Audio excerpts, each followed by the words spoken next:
Simpan uang 1 juta setelah 5 tahun pasti nilainya turun karena inflasi. Tapi kalau diinvestasikan ke saham, nilainya bisa naik berkali lipat. Simak videonya sampai habis. Orang awam, apalagi nggak ada background keuangan sama sekali, pasti masih bingung kalau investasi saham itu bisa kasih solusi masalah inflasi. Coba deh bandingkan dengan uang jajan sekolahmu dulu dengan anak zaman sekarang. Pasti jauh selisihnya. Contoh lain deh, yang lebih simpel gorengan dulu 5.000 dapat 5, sekarang cuma dapat 4, bahkan ada yang dapat 3. Banyak pemula juga bingung harus mulai dari mana.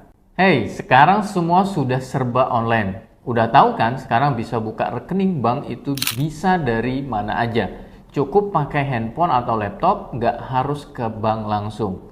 Begitu juga dengan investasi saham. Sekarang mudah dan cepat. Bahkan daftar hari ini, besok udah bisa transaksi. Ayo kita bahas. Apa sih untungnya investasi saham?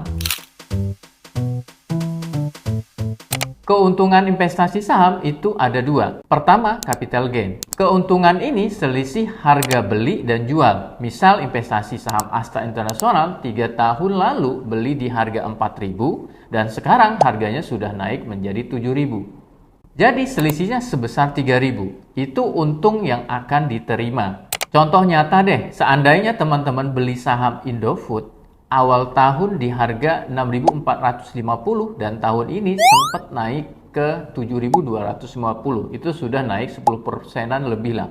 Kedua, dividen. Keuntungan perusahaan yang dibagikan ke investor. Jadi laba bersih yang dihasilkan perusahaan dari aktivitas bisnis dibagikan ke pemegang saham. Kita ambil contoh saham Astra International. Bulan Mei tahun ini membagikan dividen sebesar 421 per saham atau setara dengan 9%.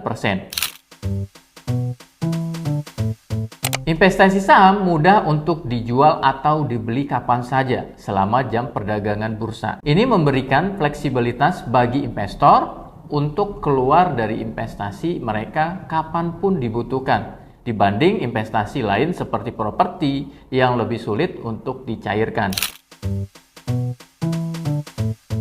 Jadi, ketika membeli saham, sama dengan memiliki sebagian perusahaan tersebut.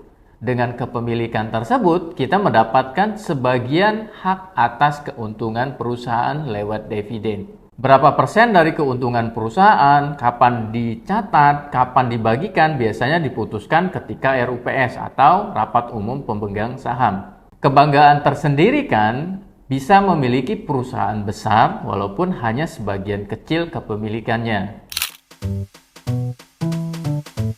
Masa depan itu masih teka-teki. Buat teman-teman yang masih bekerja, pernah berpikir kena PHK atau hal yang mengharuskan berhenti bekerja? Kalau kita hanya memiliki satu sumber penghasilan, itu bisa bahaya buat keuangan kita. Biasanya orang akan mencari sumber lain atau passive income. Nah, upaya itu salah satu cara kita mengurangi resiko sumber penghasilan berhenti total. Apa kaitannya dengan saham? Perusahaan yang tercatat di bursa itu 900-an perusahaan dari berbagai macam industri. Nah, ini sangat menguntungkan karena kita bisa meminimalisir kerugian dengan cara investasi ke berbagai industri. Saya mau mulai dari fakta inflasi.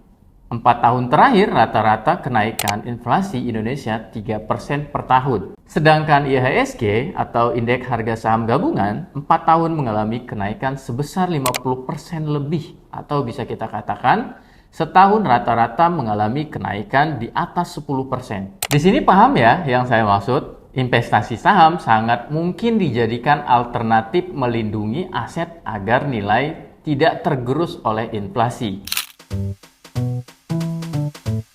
Pernah dengar pernyataan Albert Einstein kalau bunga majemuk itu salah satu keajaiban dunia ke-8. Jadi kalau konteksnya dalam investasi saham, misal kita investasi saham di Astra International yang tahun lalu dividennya 9%. Asumsi investasi 100 juta, maka dividen yang kita terima sebesar 9 juta. Dan kita investasikan lagi. Tahun berikutnya, kalau dapat dividen lagi, maka 109 juta dikalikan dengan dividennya, maka akan menambah keuntungan yang meningkat. Bayangkan, Itu baru 1 tahun. Kalau 5 tahun atau 10 tahun, gimana? Di zaman sekarang teknologi makin canggih. Pengetahuan soal investasi sangat mudah dipelajari, termasuk di channel ini.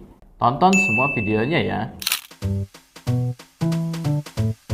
Saat ini banyak sekuritas yang menawarkan minimum deposit 100.000. Dan dengan nominal itu, teman-teman sudah bisa memulai investasi.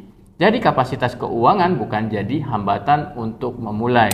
Dengan minimum deposit 100.000 sudah bisa mendapatkan 2.000 lembar saham. Banyak keuntungan kalau kita investasi saham. Tapi perlu saya ingatkan, kemungkinan resiko sangat mungkin dialami. Harga saham itu bisa mengalami kenaikan dan penurunan karena banyak faktor. Misal, kinerja perusahaan, kondisi ekonomi, sentimen pasar, dan lain-lain. Nah, sebelum memutuskan membeli saham, pastikan lakukan analisa mendalam terlebih dahulu dan jangan juga gampang tergiring tanpa paham resikonya. Kalau kita simpan uang bisa berkurang nilainya, kenapa enggak kita coba investasi saham? Dengan potensi keuntungan dari capital gain, dividen, serta kemudahan transaksi, investasi saham bisa jadi cara cerdas melindungi nilai aset kita.